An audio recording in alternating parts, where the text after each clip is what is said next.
ओम शांति। आज 16 सितंबर 2023 की साकार मुरली। आज बाबा ने कहा, मीठे बच्चे, घर घर को स्वर्ग बनाने की जिम्मेवारी तुम बच्चों पर है। सबको पति से पावन होने का लक्ष्य देना है, दैवी गुण धारण करने हैं। प्रश्न, ईश्वरीय गोद में आने से तुम बच्चों को कौन सा अनुभव होता है? उत्तर, मंगल मिलन मनाने का अनुभव ईश्वरीय गोद में आने वाले बच्चों को होता है। तुम जानते हो, संगम युग है ईश्वर से मिलन मनाने का युग। तुम ईश्वर से मिलन मनाकर भारत को स्वर्ग बना देते हो। इस समय तुम बच्चे सम्मुख मिलते हो। सारा कल्प कोई भी सम्मुख मिलन नहीं मना सकते। तुम्हारा यह बहुत छोटा सा ईश्वरीय कुल है। शिव बाबा है दादा, ब्रह्मा है बाबा, और तुम बच्चे हो भाई बहन, दूसरा कोई संबंध नहीं। गीत है नई उम्र की कन्या। ओम शांति। बाबा जब आते हैं तो पहले कुछ समय साइलेंस में बैठना चाहिए, क्योंकि पहले पहले दान दिया जाता है याद का। याद से ही पतितों को पावन बनाना है। तुम बच्चे दान दे रहे हो और ले रहे हो। बाप आकर कांटों से कलियां बनाते हैं, फिर कलियों से फूल बनते हैं। तुम जानते हो, हमारी सर्विस ही है हर एक को स्वर्ग के लायक बनाना, जैसे तुम बन रहे हो। बाप आकर पहले हेल्थ, पीछे वेल्थ देते हैं। पहले शांति, फिर सुख। वास्तव में सुख दोनों में है। तुम बच्चों को सुख और शांति दोनों चाहिए। और जो सन्यासी आदि है वो सिर्फ शांति चाहते हैं। सन्यासी सुख नहीं चाहते हैं। सुख तो वो दे न सके, और शांति देवे तो भी अल्पकाल क्षण भंगुर सुख के लिए। कहते हैं कि सुख तो कागविष्ठा समान है। सन्यासी बोध करके शांति चाहते हैं मुक्ति के लिए। मुक्ति दूसरा कोई तो दे नहीं सकता। इसको बेहद की मुक्ति, बेहद की जीवन मुक्ति कहा जाता है। सो बेहद का बाप ही दे सकते हैं। तुम जानते हो, इस समय सब कांटे हैं, कांटे चुभते हैं। बाप कहते हैं सब एक दो को काम कटारी से मारते हैं। उनको पता नहीं है कि काम कटारी को हिंसा कहा जाता है। तुम विकार में जाते हो तो आदि मध्य अंत एक दो को दुख देते हो। यह दुख की दुनिया। सुख की दुनिया स्वर्ग कहा जाता है, जबकि नई सृष्टि नया भारत है।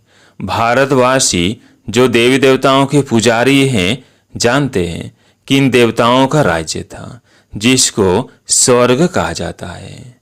यह भी महसूसता आती है। लक्ष्मी नारायण के मंदिर में जाकर उनकी महिमा गाते हैं। समझते हैं भारत के यह मालिक थे, भारत स्वर्ग था। यह भी महसूसता आती है, परंतु हवा के मुआफिक। समझते तो है भारत में लक्ष्मी नारायण के इतने मंदिर बनाते हैं। दोनों की राजधानी थी। महाराजा महारानी कहा जाता है, परंतु कब थे सो भूल गए हैं। कितनी साधारण भूल है, कोई जास्ती टाइम नहीं हुआ है। 5000 वर्ष की बात। क्राइस्ट बुद्ध आदि को 2500 वर्ष हुए हैं। उनके लिए ऐसे कहते हैं कि री इनकॉर्नेशन किया। यूं तो री इनकॉर्नेट हर एक करते हैं। आत्मा आकर प्रवेश करती है, इसको भी री इनकॉर्नेट कहेंगे। परंतु पहले बड़ों का नाम कहा जाता है। कहा जाता है परमपिता परमात्मा री इनकॉर्नेट करेंगे। री इनकॉर्नेट का अर्थ यह है, तो जो बड़े नामी ग्रामी होते हैं उनके लिए कहा जाता है। जैसे बुद्ध का री इनकॉर्नेशन, क्राइस्ट का इनकॉर्नेशन, बोधि और क्रिश्चियन का भारत से कनेक्शन देखने में आता है। गुरु नानक को 500 वर्ष के लगभग ही दिखाते हैं। उनका भी छोटा री इनकॉर्नेशन है, वो बड़े हैं। तो री इनकॉर्नेशन सब करते हैं। अब परमपिता परमात्मा को बुलाते हैं, परंतु वह कब आएगा, कैसे आएगा, यह नहीं जानते। शरीर में तो जरूर आना होता है, परंतु जन्म न लेने कारण उनको रीइनकॉर्नेशन कहा जाता है। छोटा बच्चा तो नहीं बनते हैं। सबसे बड़ा रीइनकॉर्नेशन परमपिता परमात्मा का कहेंगे। गाते हैं परमात्मा 24 अवतार लेते हैं। अब कह देते पत्थर पत्थर में अवतार लिया। गिरते जाते हैं, जैसे भारत गिरता जाता है वैसे उनकी कथनी भी गिरती जाती है। बाप नई दुनिया का रचयिता है, सो जरूर नई और पुरानी के संगम पर आएंगे। उनको सबसे बड़ा रीइंकार्नेशन कहेंगे। शिव का सबसे बड़ा रीइंकार्नेशन है, परंतु मनुष्य समझते नहीं हैं, क्योंकि परमात्मा से बेमुख हुए हैं। निराकार से परिचित जरूर है, परंतु वह यह नहीं जानते हैं कि परमात्मा कब आते हैं, क्या आकर करते हैं। ऐसे नहीं कि विष्णु को रीइंकार्नेशन कहेंगे, देव देवता धर्म का रीइंकार्नेशन नहीं कहेंगे, देव देवता धर्म की स्थापना कहेंगे। विष्णु अवतरण का एक नाटक भी बनाते हैं। अब वास्तव में विष्णु अवतरण की तो बात ही नहीं। तुम अब विष्णु के कुल के बन रहे हो, ईश्वर का कुल है ना। ये शिव का बच्चा ब्रह्मा, ब्रह्मा के बच्चे तुम। इसको ईश्वरीय कुल कहा जाता है। परमपिता परमात्मा कहते हैं, मैं आकर तुमको अपना बनाता हूँ, मैं आकर तुम बच्चों का बाप बनता हूँ तो सबका बाप। परंतु अभी तुम ब्रह्मा द्वारा मेरे बने हो, इसलिए तुम मुझे दादा कहते हो। आत्माओं का बाप तो है ही, सब जानते हैं इस समय मैं आया हुआ हूँ। तुम ही अभी मिलते हो। बेहद के बाप से तब मिलते हो जब बाप जन्म देते हैं। अभी तुमको धर्म का बच्चा बनाया है ब्रह्मा द्वारा। विकार के तो बच्चे हो न सके, इतनी प्रजा है। बहन भाई कितने हैं, ये सब मुख वंशावली ठहरे ना।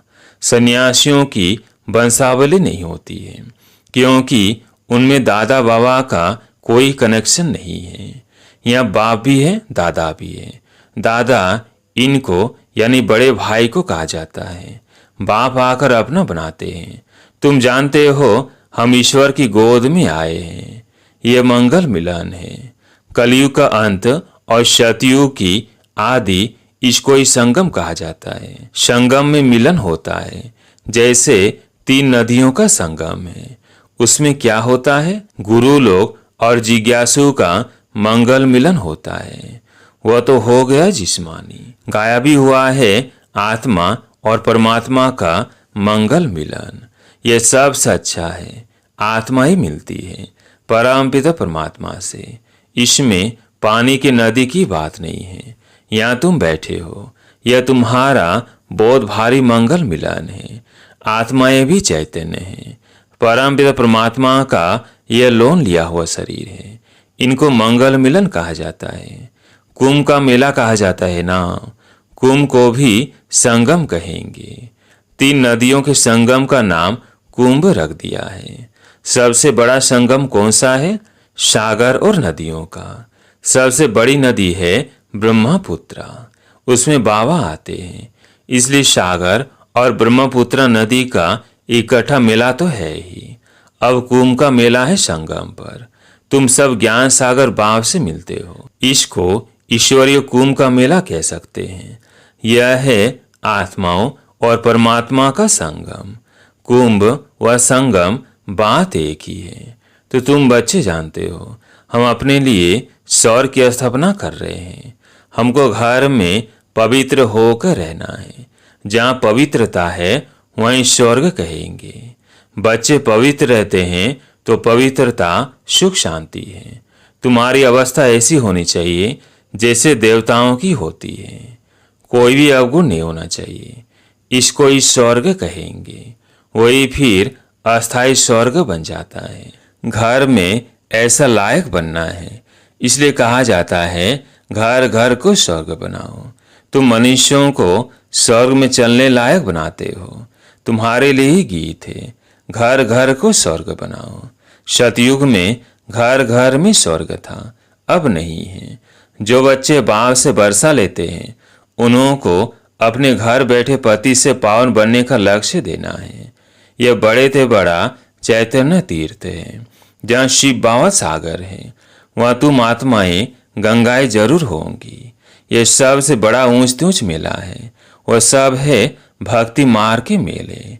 यह ज्ञान मार्ग का मेला। भक्ति मार्ग के मेले तो जन्म बाय जन्म लगते रहते हैं। ज्ञान मार्ग का मेला एक ही बार लगता है। यह रूहानी मिलन, सुप्रीम रूह परम धाम से आकर बच्चों से मिलते हैं। सबसे अच्छी यात्रा यह मेला यह है। ये चैतन्य सागर तो कहाँ भी जा सकते हैं, वह जड़ सागर तो कहाँ नहीं जाता। ये सागर जाता है, तुम नदियां भी जाती हो निमंत्रण पर। ज्ञान सागर इस ब्रह्मपुत्र नदी के साथ चलते हैं।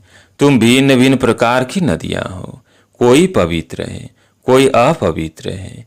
कोई कोई समय ऐसे बहुत आ जाते हैं जो पवित्र नहीं रह सकते हैं, फिर भी आते तो है ना। बाहर के गृहस्थी भी आते हैं, अलाव किया जाता है। ऐसे भी नहीं सबको अलाव करेंगे। कोई मित्र संबंधी आदि आते हैं जिन्हों को उठाने के लिए अलाव करते हैं, नहीं तो कायदे बहुत है। इंद्रप्रस्थ में कोई पतित आ न सके, कोई पंडा व सब्ज परी आदि कोई पतित को साथ में ले आ नहीं सकती। इसलिए बाप कहते हैं खबरदार रहना। सर्टिफिकेट तुमको मिलता है, किसको साथ ले आती हो या भेज देती हो, रेस्पॉन्सिबिलिटी तुम्हारे पर है। यूं तो सेंटर्स पर तो निमंत्रण भी देते हैं, कितने पतित आते होंगे। सेंटर पर पतित आए तब तुम उनको पावन बनाओ। यहाँ तो सागर बैठा हुआ है, तो नियम रखे हुए हैं, नब्ज देखी जाती है। डॉक्टर्स सर्जन तो भिन्न भिन्न होते हैं ना। मम्मा बाबा व अन्य बच्चे बात करेंगे तो झट पता लगेगा कि बुद्धि में बैठता है वह नहीं। तुम कोई को भी समझाएंगे कि दो बाप हैं तो झट मानेंगे। युक्ति बतलाई जाती है। परमपिता परमात्मा को तो सब याद करते हैं। हम फलाने बाप के बच्चे हैं, सिर्फ उनके ऑक्यूपेशन को नहीं जानते। यह तो तुम बच्चे समझ गए हो कि जिस जिस नाम रूप से जो मनुष्य आते हैं उसी नाम रूप से 5,000 वर्ष बाद फिर आना है जरूर। क्राइस्ट का जो चित्र है हूबहू फिर उसी समय ही हो सकता, ऐसा और किसी मनुष्य को हो नहीं सकता। कृष्ण का जो चित्र है वह फिर और किसी मनुष्य रूप में हो न सके। आत्मा भिन्न भिन्न नाम रूप देश काल में जन्म लेते लेते अपतित हो गई है, उसको फिर पावन बनाते हैं। तुम जानते हो कल्याणकारी बाप है, अकल्याणकारी रावण है। सबको सदगति देने वाला बाप है। फिर इसमें मनुष्य तो क्या, सब चीजों की सदगति हो जाती है। नरक का विनाश, स्वर्ग की स्थापना होती है। जो कल पहले आए थे, कोई पंजाबी कोई पारसी आते हैं ना, सभी को निमंत्रण देना है। बाप आया हुआ है, ढिंडोरा पीटने में भी हर्जा नहीं है। तुम्हारे चित्र भी बड़े अच्छे हैं, अभी तुम मंदिर लायक बनते हो। अब भूतों को निकालने में बड़ी मेहनत है। लक्ष्मी अथवा नारायण को बरने लिए विकारी अवगुण निकालने में कितनी मेहनत लगती है। कोई को काम का भूत, कोई को क्रोध का भूत, किसको मोह का भूत थप्पड़ मार देते हैं, एकदम गिर पड़ते हैं।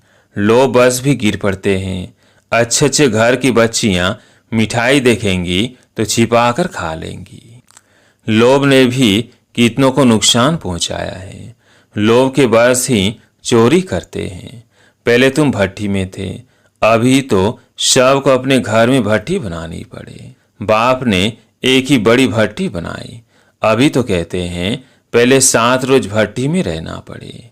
आजकल किसका भट्टी में बैठना बड़ा मुश्किल है। सेंटर में भी आते हैं तो रंग चढ़ाते हो, फिर घर में जाने से उड़ जाता है, संग दोष लग जाता है। अभी तो बड़ी मेहनत है। अभी तुम बच्चे जानते हो हम ईश्वरीय कुल में बैठे हैं। दादा बाबा और हम भाई बहन हैं। ब्राह्मण कुल सर्वोत्तम गाया हुआ है। उन ब्राह्मणों को भी तुम ज्ञान दे सकते हो। ब्राह्मण है उत्तम चोटी। ये संगम युगी ब्राह्मण ही फिर देवता बनते हैं। पहले तो देवताओं से भी ऊंच ब्राह्मण है, चोटी तो ऊंची ठहरी ना। तुम ब्राह्मण देवताओं की पूजा करते हो, अपने को पुजारी उनको पूज्य समझते हो। तुम उन पुजारियों ब्राह्मणों को भी ये समझा सकते हो। तुम तो हो सच्चे सच्चे ब्राह्मण संगम योगी। तुम ब्रह्मा मुग वंशावली हो, फिर तुम सो देवता बनते हो। स्वर्ग का देवता जरूर परमपिता परमात्मा ही बनाएंगे। अच्छा, मीठे मीठे सिगिलधे बच्चों प्रति माता पिता बाप दादा का याद प्यार और गुड मॉर्निंग। रूहानी बाप की रूहानी बच्चों को नमस्ते। हम रूहानी बच्चों की रूहानी बाप दादा को याद प्यार गुड मॉर्निंग नमस्ते नमस्ते। धारणा के लिए मुख्य सार। पहला पॉइंट है, अंदर के अवगुणों की जांच कर उन्हें निकालना है। संग दोष से अपनी संभाल करनी है। देवताई गुण धारण कर स्वयं को लायक बनाना है। दूसरा पॉइंट है, घर घर को स्वर्ग बनाने की सेवा करनी है। भूतों को बाप की याद में भगाना है। बाप के साथ मंगल मिलन मनाते रहना है। आज प्यारे मीठे बाबा का वरदान, अपने अनादि संस्कारों को इमर्ज कर सर्व समस्याओं को पार करने वाले उड़ता पंछी भव। अपने अनादि संस्कारों को इमर्ज कर सर्व समस्याओं को पार करने वाले उड़ता पंछी भव। आप सब अनादि रूप में हो ही उड़ने वाले, लेकिन बोझ के कारण उड़ता पंछी के बजाय पिंजरे के पंछी बन गए हो। अब फिर से अनादि संस्कार इमर्ज करो, अर्थात फरिश्ते रूप में स्थित रहो। इसी को ही सहज पुरुषार्थ कहा जाता है। उड़ता पंछी बनेंगे तो परिस्थितियां नीचे और आप ऊपर हो जाएंगे। यही सर्व समस्याओं का समाधान है। स्लोगन, हर कदम में कल्याण समझ हर आत्मा को शांति की शक्ति का दान देना ही सच्ची सेवा है। हर कदम में कल्याण समझ हर आत्मा को शांति की शक्ति का दान देना ही सच्ची सेवा है। अच्छा, ओम शांति।